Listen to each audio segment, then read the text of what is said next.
Donkey Kong Bananza is a wild game full of unique ideas that have never been seen before in a Nintendo game. And I guarantee you that I have information about Bananza's development that you have never heard before. Did you know that Pauline was originally going to be an adult in this game instead of a child? Or that the development team spent over a year just to perfect the watermelon eating sound effect? And I also know why DK started wearing pants in this game for the first time. Get ready because all of your questions are about to be answered, because on this episode of Beta64, we're going to be talking about the development of Donkey Kong Bananza. But first, a word from our sponsor, FlexiSpot. You know how much I love being part of the FlexiSpot family. My office is filled with their high-quality desks, chairs, and even their walking treadmill. But you know what else I love? L-shaped desks. So when FlexiSpot sent over the E7L, I was in heaven. Not only is it extra large and L-shaped to hold everything I need, it's also a standing desk that can extend to over 50 inches, perfect for a tall boy like myself who doesn't want to be sitting all day. Its triple motor 3-leg design also means it can hold up to 330 pounds, plenty enough to hold anything from multiple monitors to people, all while staying completely stable. Now, one thing I'm notoriously bad with is cable management. But with the E7L's built-in baffles and cable tray, even someone like me can easily keep things clean and organized. Look, I've got a section for my laptop, calendar, phone charger on the left, and my monitor and peripherals on the right. And there's even enough room for lamp, decorations, and my Switch 2 dock so I can get work done and play in the same space. Not only does FlexiSpot use high-quality parts, but it's also affordable with up to a 15-year warranty. So check out the FlexiSpot website yourself. I guarantee you'll find something of quality that fits in your budget.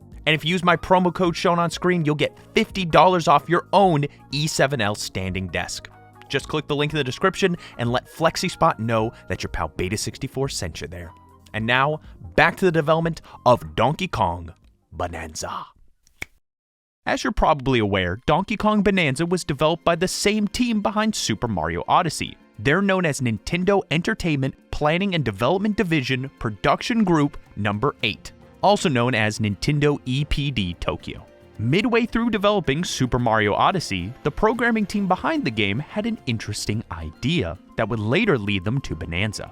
What would happen if you could destroy the ground in a platformer using voxel technology? And that's where we're going to pause for a bit to explain what voxel technology actually is. Well, as Nintendo likes to put it, it's 3D pixel art. Just like how the sprite of Mario is made out of a bunch of 2D squares, objects in voxel-based games are made up of 3D cubes. These cubes can be big and obvious, like in Minecraft, or they can be small and hidden away, like in Donkey Kong Bananza, where tiny voxels are used to create smooth terrain. The benefit of doing it this way is that it allowed terrain to be modified very precisely on the fly, and this technology fascinated the programming team behind Odyssey. It seemed like a really cool idea to use in Odyssey, but as I said, this was midway through the development of the game. They weren't going to start everything over from scratch for this weird new idea. So instead, they experimented with voxels in a few small areas, like snow in the Snow Kingdom that Mario can walk through, and the cheese rocks in the Luncheon Kingdom, which you can destroy with pans. And even for such small things, it took a lot of trial and error just to make it work. But because they were able to pull it off after the development of Mario Odyssey was over, the team decided to do some more experimenting to expand on the idea. For instance, what if instead of a small section of a level being destructible, what if we made everything destructible?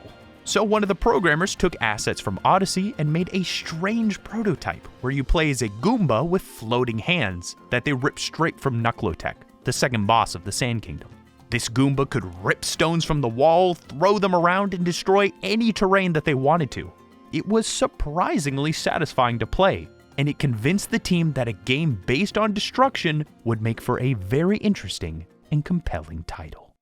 As I said, these experiments happened after development of Super Mario Odyssey was completed, so that would be sometime in 2017. Now, around that same time, Yoshiaki Koizumi approached the team to tell them that their next game was going to be a 3D Donkey Kong game. Yeah, he just showed up out of the blue and told them that. Keep in mind that they had never made a 3D Donkey Kong game before. They've only been in charge of 3D Mario games. But Koizumi had an important reason for this request. And that reason was that he really wanted it to happen. Deep down, Koizumi had this desire to expand the Donkey Kong franchise further than ever before. Everybody already knew DK's superb 2D platformers, and he thought it would be a fantastic idea to create a new branch of the series with a focus on 3D platforming. It was no coincidence that he picked the 3D Mario team to make this game. It made sense to have a team whose entire reason for being is to make 3D platformers. They would be the perfect people to bring the DK franchise to a new level. But if they were going to do this, it wasn't just going to be a good 3D platformer. The team decided that they needed to make this new Donkey Kong game innovative. The series had always been known to push the boundaries of gaming since its very beginning on arcade machines. And not to mention, Donkey Kong Country was another big change since the graphics were a huge leap forward compared to other games on the system. So for Bananza, they wanted to shake things up again. But before they could do that, they needed to know who Donkey Kong was as a person. Because for many people on this team, this would be their first time working with DK. They needed to ask for some advice. Of course, one person they had to ask was Miyamoto, who not only created Donkey Kong, but was also directly involved in the development of many of his games. He even worked alongside Rare while they made Donkey Kong Country. So, what made DK special to Miyamoto? Well, to him, it was all about the unique moves that DK could do. He specifically mentioned the hand slapping and flower blowing from Donkey Kong Country Returns, the latter of which was his idea. You'll remember all of that from my video on the development of Donkey Kong Country Returns. It's a fascinating video all about how Retro Studios managed to give DK a triumphant return on the Wii. I'll put a link to that video in the description. Now, the producer of Donkey Kong Bananza, Kenta Motokura, took Miyamoto's suggestion to heart, making sure to note that DK needed to have many moves in his arsenal for this new game. The team also asked Koizumi for his advice on what made DK special to him. After all, he was the director of Jungle Beat, so he had his own opinions on what made Donkey Kong unique. To Koizumi, it was his massive arms. He wanted the team to focus on Donkey Kong's strength by having him do massive punches and lift large objects. Suddenly, to the team, it felt like everything was falling into place. To recap, they were being asked to make a 3D Donkey Kong game that would show off DK's strength with massive punches, and at the same time, they were making prototypes of a game where the core element is literally destroying everything. This was the most perfect coincidence, and the team knew exactly what they were going to do. They were going to make a 3D Donkey Kong game all about destruction, and they were going to make it for the original Nintendo Switch system.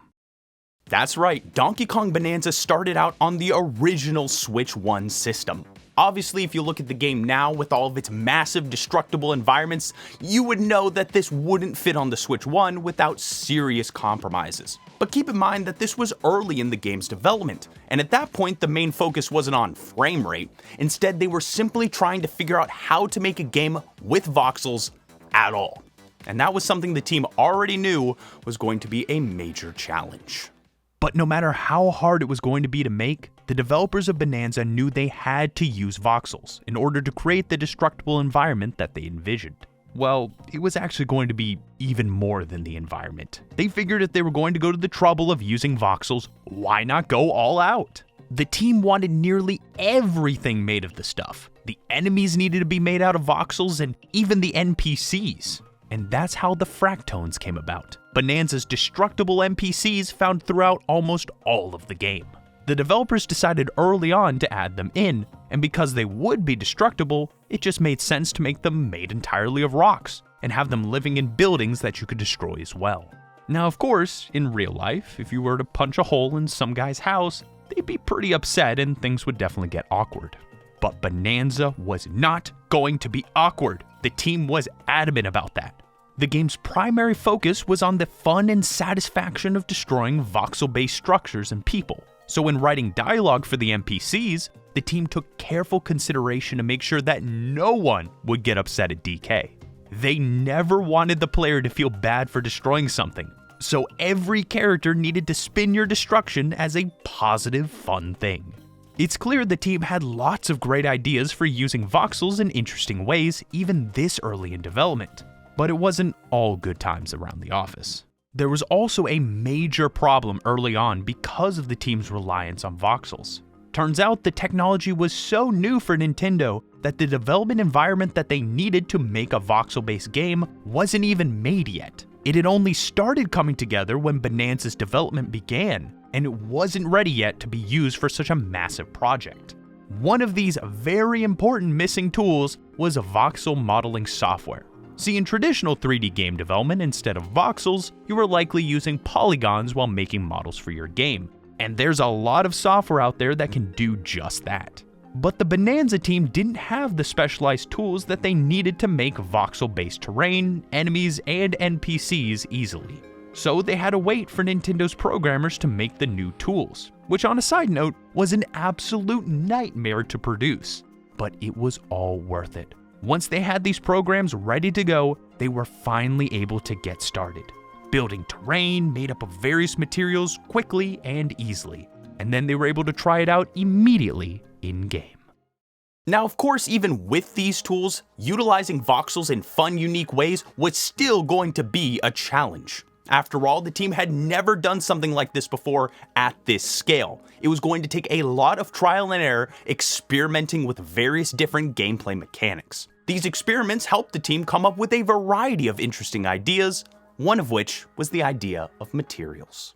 Materials are an important part of Donkey Kong Bananza. Without them, you'd just be breaking through rocks over and over again. But in the final game, you have concrete, metal, mud, gold, cheese, and the list goes on and on. These materials even have their own distinct designs and gameplay effects to make them all feel unique.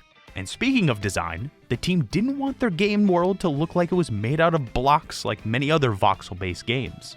No, they wanted to go for realism instead, with an environment that appeared smooth instead of blocky, with realistic-looking materials. To add to that sense of realism, the team also wanted the look and the properties of these materials to change while DK breaks through them, like how dirt has grass on it until you dig it up, or how water will darken materials nearby as they soak in the water's moisture. It was all an attempt to make this world feel real. Of course, fulfilling that vision took an absurd amount of work from the designers and the programmers. The designers were in charge of making the materials look real, and the programmers made them tools so they could shape the materials into layers. That way they were able to have grass on dirt and stone under that, with gold underground in caves to explore, and so much more. It was truly a team effort in order to add this much variety to Bananza. But those underground caves ended up causing even more issues for the programmers to solve because of the game's camera. So here's the reason why. First off, if the player's going underground, obviously the camera has to go with them or else they couldn't see. But since a lot of these caves are really small, there would be no place for the camera to fit inside of them. So if the camera can't fit in the cave, that means that it has to be put outside of it. And at this point, it was now the programmer's job to figure out how to show what's in the cave from outside of it. It was a lot of work, but they managed to pull it off. I mean, they really had no choice. They had to pull it off. The last thing you want in your game is to leave your players unable to see and thus very confused. And as you probably heard time and time again on Beta64, one of the biggest things to focus on in game development is preventing player confusion. And that's the reason why gravity was removed from Donkey Kong Bananza. By that I mean gravity was removed for carved terrain. When you're out there punching through rocks and you end up destroying all the supports holding it up, that chunk of terrain will just float in the air. Originally though, the team had planned for that unsupported terrain to fall to the ground. But when implementing gravity here, playtesters ended up getting very confused because they could never quite figure out when the terrain was supposed to fall. Because of all the negative feedback, the team decided just to make everything float in the air. It was a bit weird, but Bananza is no stranger to being weird. Now, as you can tell, the main focus of the development team was to make Donkey Kong Bananza a fun and functional game all about destroying things. They never intended to give DK a redesign. No, at first he was going to look exactly the same as previous entries in the series, but during one of their experiments early in development, they realized that a redesign was a necessity.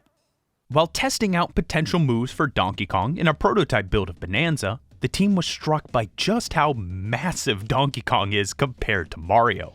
He took up so much more of the screen than usual, which gave them an idea. We should make DK super expressive. For games like Mario Odyssey, they really didn't have to do that, because Mario is so small on the screen, you wouldn't be able to easily see his facial expressions, at least not like with Donkey Kong. Not to mention, DK would be doing some wild moves and destroying everything in his path.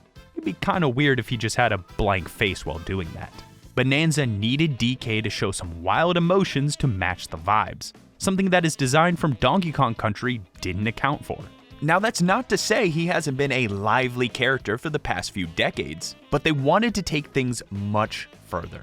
So while it wasn't the original intention to change up his face for Bananza, it became a necessity to match the gameplay with extremely exaggerated expressions.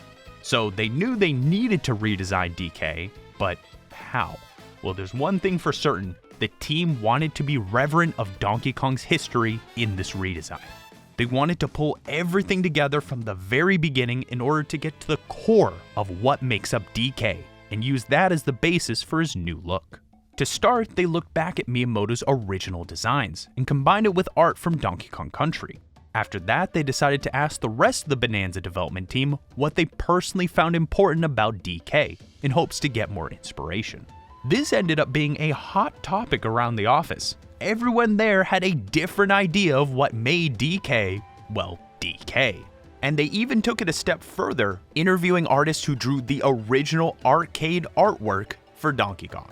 And they ended up getting a lot of advice from them. Even the smallest details were covered, like the length of his hair.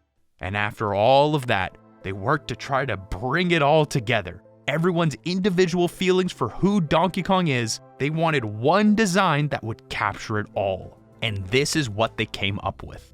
From an angry ape to a lovable goofball and everything in between, they worked hard to showcase it all in Bananza. Oh, and they added pants too. Optional, of course. This was another design change that the team did not expect to do, but just found it made sense. It's because when you look at DK from behind, you normally just see a giant mound of fur. At the beginning of development, it just looked so boring. So they added pants to shake things up. But if you really wanted to have DK as the day he was born, they made sure to make the fur more varied to look at, with richer colors so it wouldn't be so monotonous. And I think they did a great job. We've now arrived in the year 2020, and as you recall, Donkey Kong Bananza started development around 2017. So that means it's been in development for about 3 years now. How are things going? Well, while they had many great ideas and a bunch of new tools to implement them, nothing had really taken shape at this point. But 2020 was gonna be different. This was gonna be the year that Donkey Kong Bananza finally came together. There are two people in particular that were standouts in bringing Donkey Kong Bananza together. The first is Wataru Tanaka. In the past, he was involved in Super Mario Galaxy 2 and Mario Odyssey, and now he had the role of programming director for Bananza. Here he provided direction on processing performance and enemy behavior for the game. In other words, he was in charge of making sure the game would actually run on Switch hardware. And the other person who provided a lot of direction through the game's development was Kazuya Takahashi. He had previously worked for Sega and Square Enix making games like Final Fantasy XV. In 2020, he was hired by Nintendo, and then very quickly became the director of Donkey Kong Bananza. There he gave direction on level design, cutscenes, and much more, helping bring all the team's ideas together. In order to prepare for this role, Takahashi actually went to the trouble of replaying every single game in the Donkey Kong franchise to make sure he was ready to take on his responsibility as director. Now, with this being 2020, work was done remotely, which of course was a major challenge for the team so accustomed to working together in the same building. But they managed to make it work, sharing prototypes of each layer back and forth until they can meet again in person. Oh, and speaking of layers, how did this underground world come to be? Well, it all stemmed from the team's fundamental opinion that they had to make Bananza a completely fresh experience. Because of that core value, it was obvious they needed DK to explore an entirely new world. By making it all happen underground, they were able to completely separate it from DK's normal stomping grounds, and they were free to cram these underground layers with as many weird, wild ideas as they wanted. I mean, this is an entire civilization completely separated from anything happening on the surface. There was no reason they couldn't have a giant amusement park based on hamburgers. Now, the process of making each layer was pretty straightforward. First, they'd come up with a theme based on specific materials, like an ice world for instance, and then they'd consider how to use that material to create unique gameplay ideas, like a crumbling icy floor that you have to run on extremely fast, and thus, the freezer layer was born. Or what about a layer that features rolling hills for the player to ride around on chunks of terrain to avoid sticking in mud? That's what created the hilltop layer. Each one of these layers were designed in a way to surprise the player and make them feel like they entered a brand new world. That's why each one has its own unique color scheme and gameplay features. Like how the resort layer has this giant watermelon as its centerpiece for the player to destroy. And fun fact, the idea of having DK split a giant watermelon was thought up and prototyped even before the resort layer was created. Turns out blasting a giant watermelon was just so much fun that they created an entire layer just to have it in the game. And you know what? We even have concept art for this layer as well. It shows off DK holding what's supposed to be liftoff ore, but it looks like originally it might have been the water itself that caused DK to fly. There's also concept art of the feast layer too, which has DK standing next to pizza, which I don't believe is anywhere in that layer, but correct me if I'm wrong. But I do know for a fact that this concept art of the canyon layer is different though. It features strange giant heads in the mountain that ended up being made after members of Voidco later on. Now, even though these layers were full of fresh new ideas, they also designed some of them to harken back to older games in the series, like Ingot Isle Cave-In, which features the color scheme and steel beams present in the original arcade game. These red and blue neon colors were also used throughout other areas of the game, showing up in early concept art, all the way to the final box art as well. But as you'd imagine, that's not the only reference they made to the original arcade game. If you've played that game, or even seen it for just a bit, you'll remember that the longer you play, the higher you get. And in Bananza, it's the opposite. The longer you play, the lower you get.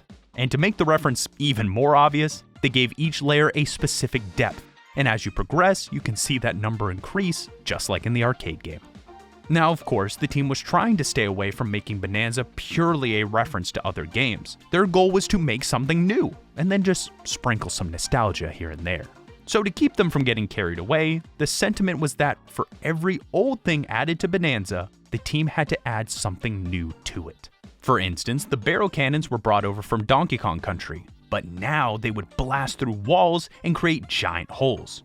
Oh, and Rambi also came back, but now they have the ability to create bridges in front of the player during Rambi races. But there was an exception to this rule at Motokuro's request. He told the team that one specific character had to be added in, and it was non-negotiable. He wanted Cranky Kong. Why? Because he's a big fan, and he wanted to make sure one of his favorite characters was included in his new game. At this point in the video, we've been spending a lot of time talking about the development team's careful attention to Bananza's visual style. But there was another aspect of the game that they put a lot of work into, the sound design. And that was being led by Naoto Kubo, the game's sound director. This man was so obsessive with his work that he and his team literally spent years just to perfect the most simple sounds in the game, like the ones that play when breaking a rock. Yeah, that one. Now, why on earth would someone work for years just on the sound effect of a rock breaking? Well, it's because they were dedicated to making this destruction aspect of Bananza the best it could be in every way, including the sounds that play. I mean, the player's going to be smashing through terrain thousands upon thousands of times. Can you imagine how mind-numbing it would be if they only had like 1 or 2 sound effects for that? So while recording them all by hand, the team made sure that these sounds were pleasant to listen to. It literally took years to fine-tune and perfect the sound of rock destruction, along with other sounds in the game too. And then on top of that, they programmed the game to add a bit of randomness to the sounds to further keep things from getting repetitive. And speaking of something taking years to make, the sound effect of breaking through the giant watermelon also took more than a year to get just right. It was very important to them that this sound captured how delicious it would be to eat through a giant watermelon. But by the time they got around to recording it, it was already around October, and it ended up being so late in the season that it was very hard to get good quality watermelons. Because of that, they had to wait till next year to get some fresh fruit. When that time finally came around again, the recording sessions ended up being pretty tense because they couldn't afford to make another mistake and have to try again next year. But in the end, they got the sound they wanted and were very happy with the results. Of course, it was more than just sound effects that the sound team focused on. The music also got that same obsessive intensity, focusing on setting a unique tone for every layer. With this game being all about destruction, the first thought was to make the music fast-paced, giving the player a sense of urgency to destroy. But yeah, that would get tiring pretty fast. So the team made sure to strike a balance between the layers' musical identity. If one featured music that would excite the player, the next would be designed to relax the player, or take a more serious tone. And of course, they made sure to add some groove to the music too, so it'd be easy to listen to for long gameplay sessions. Now, as it was with other parts of the game, the sound team also wanted to add in a little nostalgia too with remixes of classic music from Donkey Kong's past. But in the same vein, they made sure the main focus was on creating new tracks for the game. To help with that, they would do this little thought exercise. They would purposely try to forget the long history of Donkey Kong and imagine that if this was a new IP, what music would we make for it? This helped spark the creative juices for the team. And speaking of being creative, it was around this same time that the rest of the team decided to make DK transform. You know his strange Bananza transformations, right? Who could forget? Well, the idea came about from a simple thought the team had. DK is strong, but what if we could make him even stronger? They started by allowing him to charge punches to create massive destruction, but quickly figured that if they're gonna add it in, it should be a time-limited power-up. This would become the Kong Bananza. But this form isn't much of a transformation, he still looks relatively the same. But shortly after, one of Bananza's designers had an interesting idea, and sketched out what later would be known as Zebra DK. That same designer then declared to the entire team that DK will transform into this. And the rest of the team was shocked, but they knew, deep down, that this was genius. It was made into a prototype, and the team decided that yes, this is the future of the game. They would make DK transform into a variety of strange creatures. And when Naoto Kubo of the sound team saw this, he decided this would be a great opportunity to transform the music too. But this simple idea to change the music when DK transforms ended up having an unforeseen impact on the entire game, because it opened the door to a new character being added to Bananza, Pauline. So let's talk about Pauline. From the very early stages of Bananza's development, the team wanted to have a character accompany DK throughout the game. No one specific, just a character. Someone that the player could relate to and help DK out along his journey. And since they wanted someone relatable to the player, one of the developers suggested Pauline early on. I mean, what's more relatable to a human than another human? But the team decided not to pick Pauline back then. After all, if they were just picking her because she's a human, there were plenty of other humans that they could pick in the Mario universe. In other words, there was no plan to put Pauline in Bananza until much later in development. So what changed during development that made Pauline the best pick for DK's adventure? Well, it was all because of the zebra transformation we saw earlier. That's what made it all click. If these transformations were going to have a song associated with them, wouldn't it make sense to make the transformations powered by the song? And if that's the case, wouldn't it be cool to have Pauline singing be the source of that power? After all, she's already well known for her singing in Odyssey, she would be the perfect fit. Motokura told Kubo about this idea, along with a request. He wanted Kubo to compose unique animal songs for every transformation, along with lyrics for Pauline to sing. And even though this would be quite a challenge to do, Motokura was adamant that this had to happen, so Kubo got to work. At the beginning of this process, Kubo decided just to add some vocals to the song he was already making for the zebra transformation. As for the lyrics, he made sure not to use a real language. He felt using too many recognizable words would distract the player during gameplay. Of course, some of it is English, but the lyrics are mostly made up of words taken from each layer's distinct talking styles. After getting a rough cut put together, he let the rest of the team have a listen. And even though it was the exact same song he had them listen to before, the additional vocals made it a hit. Kubo knew immediately by the team's response that these additional vocals, those were the way to go, and it cemented Pauline's addition to Bananza. But here's something very interesting that I didn't know until putting this video together. At first, they were not going to have Pauline portrayed as a young child. No, originally, she was going to appear as an adult, riding on DK's back. But when the team got a good look at the pair together, it just felt odd. She was too tall to be riding on Donkey Kong's back. So instead, they decided to make Pauline a child, so that way she'd be smaller.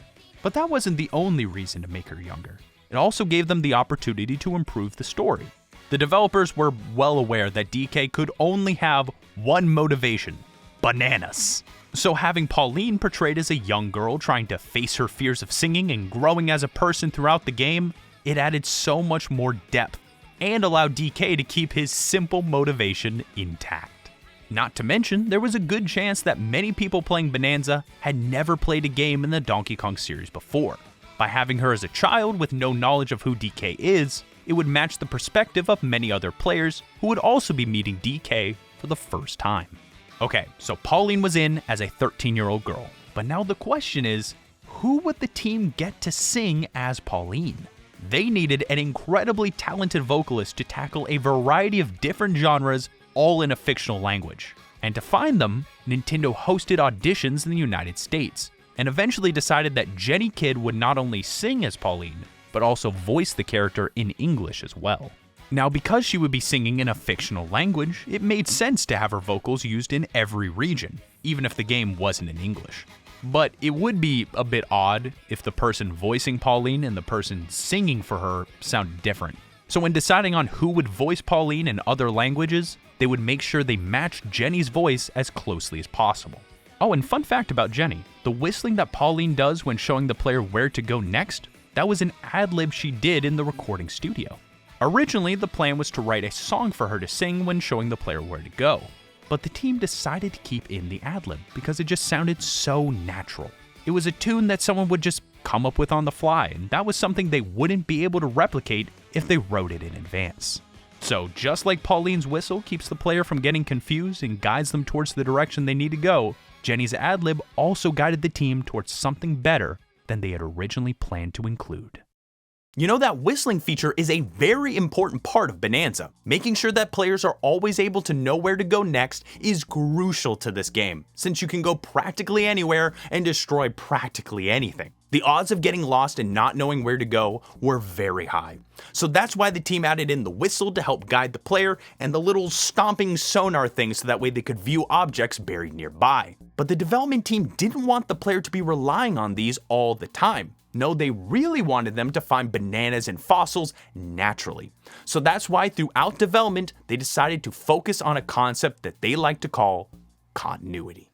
Basically, when creating layers, the team wanted things like fossils and bananas to naturally lead to each other. So that way the player can get into a sort of rhythm, with the hand slap and whistle acting as more of a backup if you happen to get off the main path. It was an incredible challenge designing layers this way, since they were never quite sure how the player was going to tackle each challenge. It was tough to pull off this concept of continuity, but they wanted that flexibility to take on a challenge any way you like. It was part of what made this game fun. So to help when designing these layers, they came up with a system. They made a main route for the player to go along, with several sub-routes that you could take to complete a challenge. So that way the player had lots of flexibility that would naturally lead them back to the main route. Now that would work great, except for one problem. What if someone decides they're just going to destroy literally everything? Well, the developers took that into account too, by adding indestructible terrain in important spots, so it would be possible to continue even if you destroyed everything you could. To help figure out where to put these indestructible paths, the development team had a special button programmed in that when pressed would blow up everything in the layer. And with everything gone, they were able to freely test if they could still complete important missions. Now, it was still technically possible that a player could get stuck in a way that they didn't foresee. So, just in case they missed something, they also gave the player a button to press that would reset the layer back to its original form. We're now in 2021, and at this point, things are progressing well. Pauline's locked in, DK's redesign was all figured out, the transformations were being worked on, and the layers were taking shape too. But in the midst of all of that, there was a problem. And it was a pretty major problem. As I said before, this was all being run on the Switch 1. Or a better way to put it is, it was barely running on the Switch 1. To give an idea of how bad it was, the game at the time was fluctuating back and forth around 30 FPS. But that wasn't the main problem. Sure, it wouldn't be as buttery smooth as 60 FPS, but it wouldn't be the end of the world. The actual problem was that it was running around 30 FPS, and the game wasn't even close to being done. There were many missing sub-layers, lots of destructible objects they hadn't added in yet, and already the Switch 1's system memory was approaching max capacity, causing issues. The team started to realize that their grand vision for Donkey Kong Bonanza wasn't going to fit on the Switch 1. And there was even a growing sentiment around the office that this might be impossible to fully develop, at least the way that they wanted it to be. It was clear that they had to make this game for the upcoming Switch 2 instead, so that way they could stick to their original vision for the game, and that's exactly what they ended up doing. Now, in a developer interview, Nintendo actually uploaded a screenshot of what the game looked like back when it was developed for the Switch 1.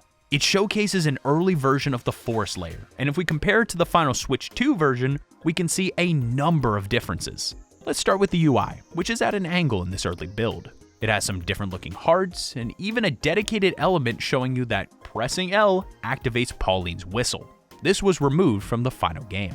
The final game also removed this reminder for what the buttons on the D-pad do.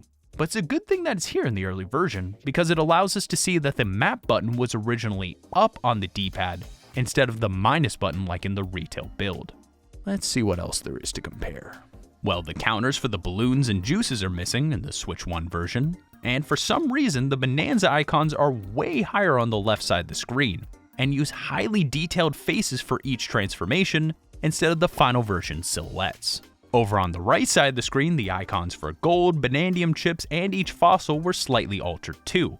And if we zoom in on DK and Pauline, you'll notice that Pauline's hair tie appears to be blue instead of purple, and DK is missing his suspenders. But of course, that is not all that's missing from the Switch 1 version. Looking around, you can see just how much the team was able to add to the forest layer once they switched to the Switch 2. Tanaka ended up being a massive help when the team decided to switch consoles. He was in charge of making sure the game took full advantage of this new hardware. They now had a higher memory capacity and greater processing power to boot. So how did they decide to take advantage of it? Well, the first thing they wanted to do was add in all the ideas they had previously scrapped just because they didn't have the power necessary. One of these ideas was to put far more destructible objects in the world. And this wasn't just an aesthetic choice, it also gave the player a lot more to destroy and made that destruction all the more exciting. Before adding in a bunch of objects, when punching a building, it would pretty much just be a hole appearing and that was it. But now they could add tables inside that would flip and things on them that would bounce around and cause chain reactions, and that just made that same punch way more fun. And not only that, but the game ran at 60 FPS doing it, which made everything feel so much more smooth and even more satisfying. According to Daisuke Watanabe, Bonanza's art director, this shift to the Switch 2 saved the game. It didn't just make it more fun, it made Donkey Kong Bonanza possible to exist. Oh, and it also allowed them to add in a mode called DK Artist, where you could shape different materials in artistic ways using mouse controls. The funny thing is, this mode was used in the Switch 1 version too, but was only going to be used for the developers, to manipulate terrain with a mouse while debugging layers. When they realized the Switch 2 had built-in mouse controls, they decided this was the perfect opportunity to put similar functionality into DK Artist, so that way players could enjoy playing with voxels too. After switching to the Switch 2, development went way smoother. That's not to say it was easy though, it was never easy making Bananza. In fact, the team felt like they were making things up as they went along the entire time.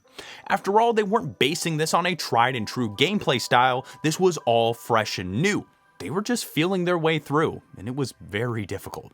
But in the end, it ended up being very rewarding. Donkey Kong Bananza was revealed on April 2nd, 2025, in Nintendo's Switch 2 Direct, and it instantly became a highly anticipated exclusive for the console. But if you watch the footage here, something looks off. Where's Pauline? It's just Oddrock. Well, that's because Nintendo wanted Pauline's inclusion to be a surprise, so they just forced her rock form into many different scenes where she should have been. And everyone was fooled for a few days, until someone noticed that the box art shown on Nintendo's Korean website didn't feature Oddrock. Unlike every other region's website, their art had Pauline in it. Oops. It was quickly removed, but it was too late. When Pauline was officially revealed on June 18th during Bananza's dedicated Direct, it wasn't much of a surprise for a lot of people. But still, the game looked incredible, and when it finally released on July 17th, 2025, it was met with universal acclaim, as it well deserved. I absolutely love Donkey Kong Bananza. You can clearly see the time and effort the team put into the game to make it truly unique to its very core. There was stress, there was worry, confusion, and doubt all throughout development, but the team fought through it all, so that way their innovative vision could take shape without compromise. In the end, they pulled it off and fulfilled Koizumi's vision to see the Donkey Kong franchise expanded further than ever before. And I cannot wait to see what's next for our monkey friend.